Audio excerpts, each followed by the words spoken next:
Amis du jour, bonjour. Le temps, c'est de l'argent.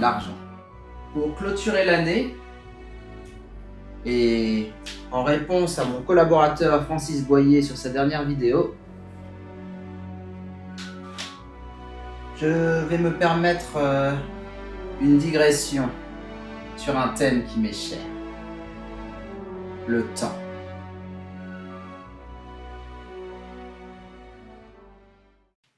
Qu'est-ce que le temps?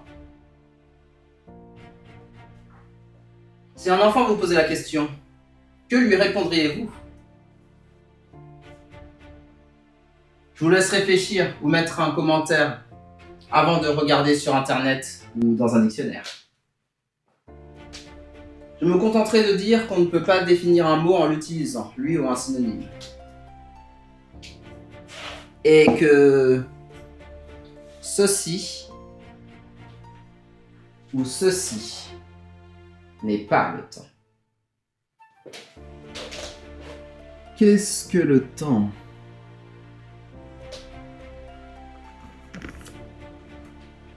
Réponse complexe.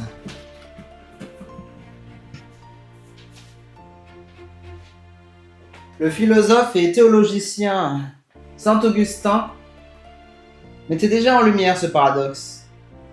Qu'est-ce que le temps? Si personne ne me le demande, je le sais. Mais si on me le demande et que je veux le bien expliquer, je ne sais plus.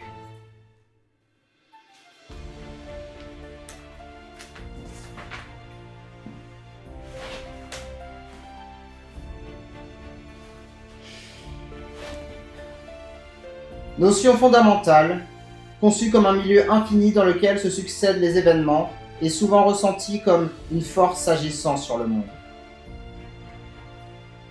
Ce milieu, conçu comme une dimension de l'univers, espace-temps.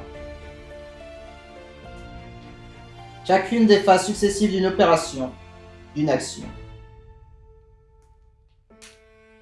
Durée considérée comme une quantité mesurable, paramètre permettant de repérer les événements dans leur succession. Je ne l'aurais pas mieux nommé moi-même, sauf pour mes dieux.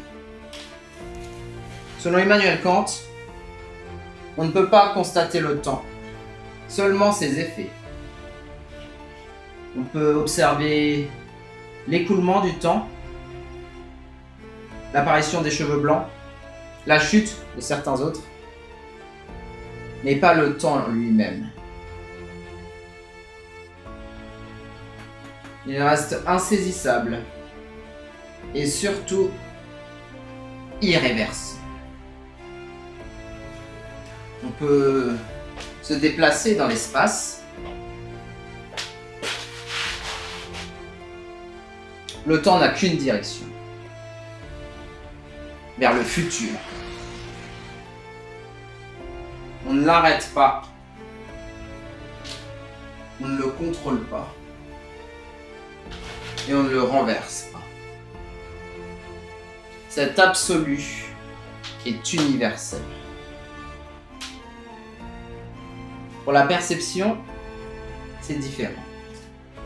Henri Bergson différencie le temps, la mesure objective de la durée. La perception individuelle à un instant T. On retombe sur Augustin. Bref. Qu'est-ce que ça veut dire? 1 minute de passion charnelle avec votre cher et tendre pourra lui sembler précoce. Alors qu'1 minute à faire la chaise pourra sembler insupportablement long.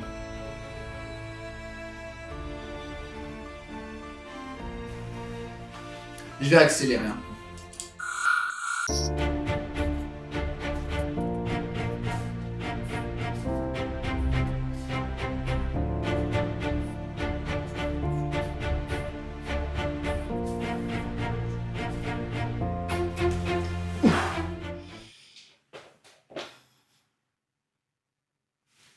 C'est la même minute, mais pas du tout la même perception.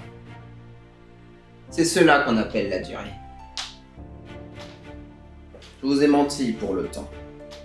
Ou plus précisément, j'ai simplifié. On peut le retourner par le biais du souvenir.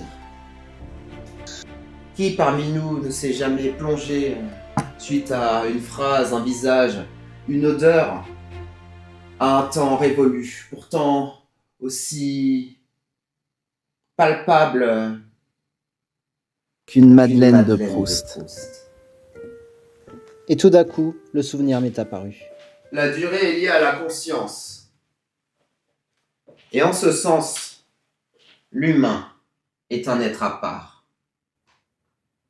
Sa conscience diffère de tous les autres vivants, pour ce qu'on en sait à ce jour en tout cas.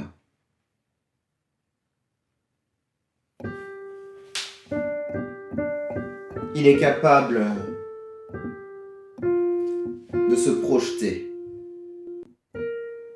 dans un futur bien plus loin que le vécu tangible. Il peut prévoir, anticiper, programmer,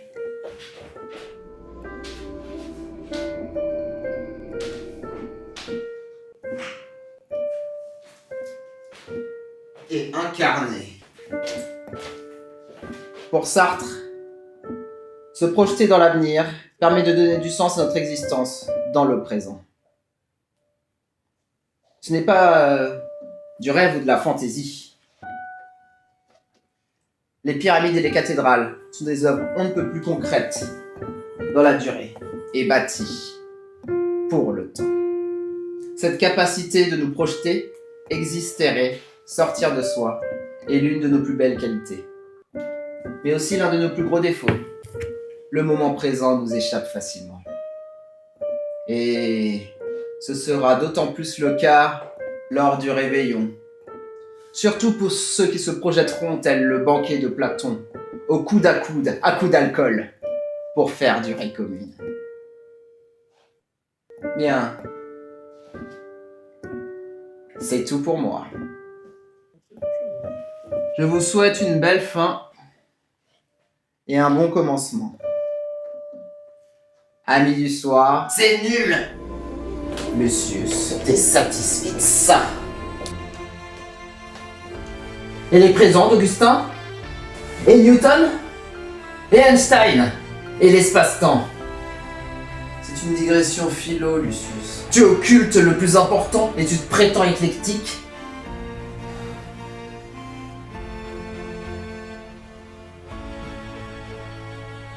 Tu as raison. Je sais, tu m'apprends rien. Hydratez-vous bien entre deux verres. On finira ça très bientôt. Vous n'êtes pas prêts, et vos cerveaux non plus. En attendant, amis du soir, à l'année prochaine.